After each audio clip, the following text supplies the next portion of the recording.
Hello everybody, this is Zanerex, here to talk about the Hitman series, a franchise that is known for having one of the most recognizable bald men in gaming, Agent 47.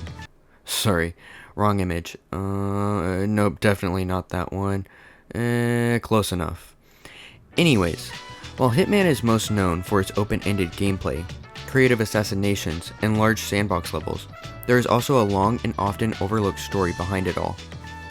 Across the multiple games in the Hitman franchise, IOI has created a world packed full of secret organizations, betrayal, and manipulation, all of which is centered around a single man who was never meant to have a life of his own. So in this video, I'll be covering the entire story of Hitman from Codename 47 all the way to the World of Assassination trilogy. I will be going over the key events, organizations, and characters that shaped 47's journey from creation to freedom.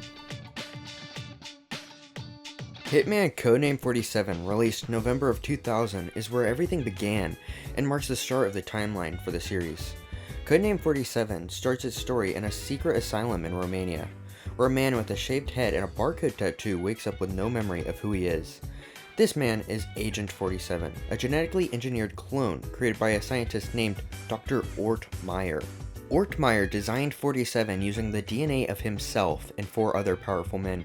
These men were Li Hong, who was a Chinese triad leader, Pablo Belisario Ochoa, who was a Colombian drug lord, Franz Fuchs, who was a German terrorist, and Arkady Jigorov, who was a Russian arms dealer.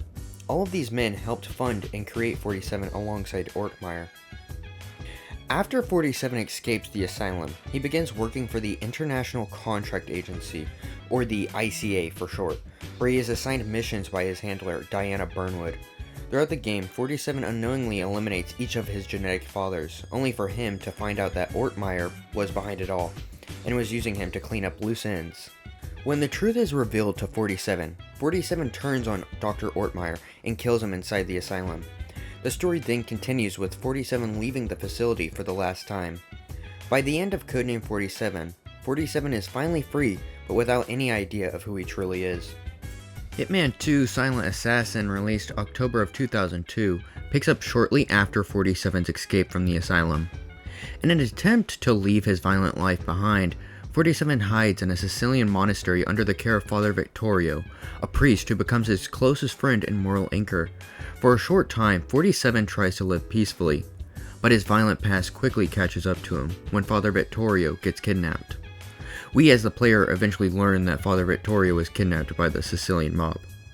But before 47 ever learns of this, 47 quickly thinks of a way to save Father Vittorio. 47's solution in the end was to return to the ICA and begin taking on new contracts around the world. By the end, 47 rescues Father Vittorio, but 47 comes to realize redemption isn't possible for someone like him.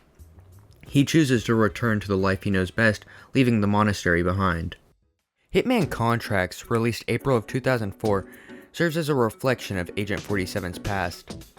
The game starts with a scene of 47 severely wounded after a mission he had while in Paris. As 47 fades in and out of consciousness, he recalls several of his previous assassinations, many of which are reimagined versions of the mission seen in Codename 47. While the story doesn't drag the timeline forward much, it does reveal more to us about 47's mental state and gives us more closure on his early life, including the elimination of his remaining fathers.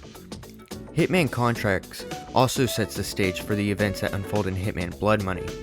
Hitman Blood Money, released May of 2006, is where the story becomes much more grand. Hitman Blood Money begins with the ICA being under attack by a rival organization known as the Franchise, led by Alexander Leland Kane. As ICA agents are being hunted down one by one, 47 continues taking on contracts while being unknowingly drawn into this conflict. Throughout the story, journalist Rick Henderson interviews former FBI Director Alexander Kane about 47's actions, framing the events of the game throughout their conversation. Behind the scenes, Diana Burnwood, 47's handler, works to protect 47 and the ICA, even as both are collapsing under pressure. In the finale of Hitman Blood Money, 47 is seemingly killed during an ambush, but Diana revives him using a fake death serum. When 47 wakes up, he eliminates his attackers and walks away once again, leaving both the ICA and the franchise behind. Hitman Absolution, released November of 2012, focuses on betrayal and survival. The game begins with 47 being assigned to assassinate his handler, Diana Burnwood. This is due to Diana betraying the ICA and leaking confidential information. When 47 finds and confronts Diana, she asks 47 to protect a young girl named Victoria before dying. Though, not actually, as Diana recovers after being shot by 47. Anyways, I digress. Victoria is vital to the lore of Hitman, as she is revealed to be a genetically engineered clone just like 47, though she was created to become a new type of assassin. Now hunted by corrupt businessman Blake Dexter in the ICA, 47 goes on the run, protecting Victoria from those who want to use her as a weapon. Although some elements of Absolution are semi-canon, the game deepens the bond between 47 and Diana, showing that she's more than just his handler, she's his only real ally. Hitman 2016, released March 2016, marked the start of the World of Assassination trilogy. At this point, 47 returns to working with the ICA, taking on contracts across the globe. But during these missions, a mysterious figure known as the Shadow Client begins targeting the same people 47 is assigned to eliminate. Eventually, it's revealed that this Shadow Client is Lucas Gray, another clone created by Dr. Ort Meyer during his experiments. Unlike 47, Gray remembers everything about their past, including the truth behind their creation. Gray isn't working alone either.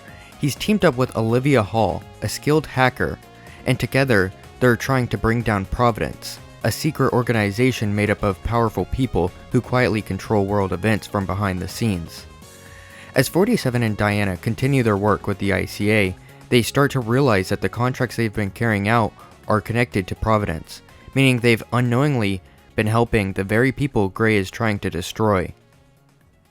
Hitman 2, released November 2018, picks up immediately after the events of the first game, which is Hitman 2016, not Codename 47. Sorry for any confusion. Anyways, 47 decides to join forces with Lucas Gray and Diana Burnwood to take down Providence once and for all. Their goal is to eliminate Providence's three main leaders, who are known as the Partners. There is also their handler, the Constant, whose real name is Arthur Edwards. Throughout the story, 47 begins to learn more about his past and how deep Providence's control really goes. One of the biggest revelations comes when 47 discovers that under ICA orders, he was the one responsible for the deaths of Diana's parents, Peter Burnwood and Nancy Burnwood. This is something Diana never knew. Despite that, Diana continues working with him to dismantle Providence. By the end of Hitman 2, 47 and his allies successfully captured the Constant, setting the stage for the final part of the trilogy. For the first time, 47 begins to see the full picture, realizing just how long he's been manipulated and used by others. Hitman 3, released January 2021, closes out the World of Assassination trilogy and brings 47's story full circle. 47, Diana, and Lucas Gray begin taking down the last remaining members of Providence, including Carl Ingram and Marcus Stuyvesant. But just as they start to gain control, the Constant manages to escape and begins manipulating events once more. He eventually turns Diana against 47 by revealing the truth about her parents' deaths, and twisting her perception of him. During the chaos, Lucas Gray is killed, leaving 47 to finish the mission on his own. In the final mission, set in the Carpathian Mountains of Romania, 47 wakes up on a heavily guarded train after becoming unconscious in the previous mission, set in Mendoza, Argentina. The Constant, who is sitting and waiting on the last train car, confronts 47 for the last time. Depending on the player's choice, 47 can either kill him or use a serum to completely erase his memory, effectively ending the Constant's influence forever. Or a secret third option can happen, which can only be seen after waiting 47 seconds after being handed the serum by the Constant. This third option shows 47 injecting himself with the serum and waking up in a nearly identical cell to that seen in Codename 47. And just like in Codename 47, a voice can be heard, specifically the Constant's voice can be heard, and is telling 47 to wake up. This is just like the introduction of Codename 47 with Dr. Ortmeyer. Though this third ending seems to only be a fun little Easter egg included by IOI, and not anything canon to the lore of Hitman. Anyways, with Providence destroyed and the ICA dismantled, 47 can finally gain freedom. After a lifetime of control, manipulation, and violence, he's no longer a tool, he's just a man walking away from everything that defined him previously. And that's the story of Hitman, from his creation in a lab to his final steps towards freedom. Agent 47's story spans decades of manipulation, betrayal, and control. He begins as nothing more than a weapon created by others, a tool used to clean up the messes of powerful people. But through every contract, every betrayal, and every organization that tried to use him, 47 slowly became something more than what he was designed to be. By the end of Hitman 3, 47 isn't an assassin anymore. He's his own person, free from Providence, free from the ICA, and free from the control that's defined his entire life. For the first time, he decides his own path. And before wrapping up, if anyone's wondering why Hitman Absolution Sniper, Hitman Sniper Mobile, or Hitman Go weren't included, it's because they don't really add much to the overall story. The little bits of lore they do have don't have any real impact on the main trilogy or the core timeline of Hitman. So whether you've played Hitman for its stealth, its creativity, or just to see how much chaos you can cause before everything falls apart, there's a deeper story beneath it all. The story of a man who was never meant to be human, slowly learning what it means to become one. Well, anyways, that's all I got for today. So thanks for watching, and goodbye.